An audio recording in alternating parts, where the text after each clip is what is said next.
宏富產業信託一直致力於推動社區可持續發展，多年嚟一直同香港基督教信義會合作，透過唔同嘅項目聯繫各階層嘅社區人士，包括基層家庭兒童、青少年同埋老人，達至老幼共融。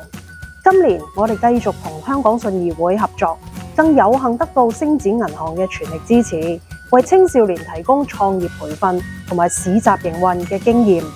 我喺呢一度衷心感謝各界嘅支持同埋青少年嘅熱誠參與。作為一間具使命感嘅銀行，星展致力以各種嘅資源同埋我哋嘅企業客戶攜手回饋社會。喺今次嘅計劃，我哋好高興同埋宏富產業信託合作，提供平台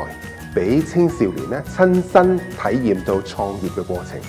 藉住提升佢哋嘅創意同埋技能，培育新一代成長，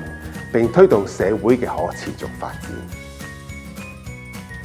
我哋好希望透過青少年創意嘅市集咧，係讓社區大眾能夠感受到青年人嘅活力同埋嘅創新力，亦都我哋好希望咧能夠提供一個平台俾青年人佢可以去提升佢嘅自我形象，建立自信心，亦都可以發揮佢哋正面嘅影響力。我想透過今次嘅計劃去學習點樣經營一盤生意，同埋學習呢個創業嘅精神。咁我就透過之前嘅工作坊學識咗，即係你身為一個顧客，你對一個商家嘅要求係啲乜嘢啦？咁我哋今次都盡量去做呢要求，去滿足到我哋嘅顧客嘅。咁佢買嘅過程入面，我哋都睇到係非常之開心啦、滿足啦。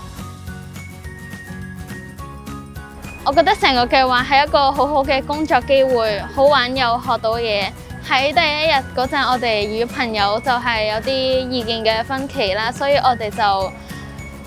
分好工，改變宣傳嘅策略，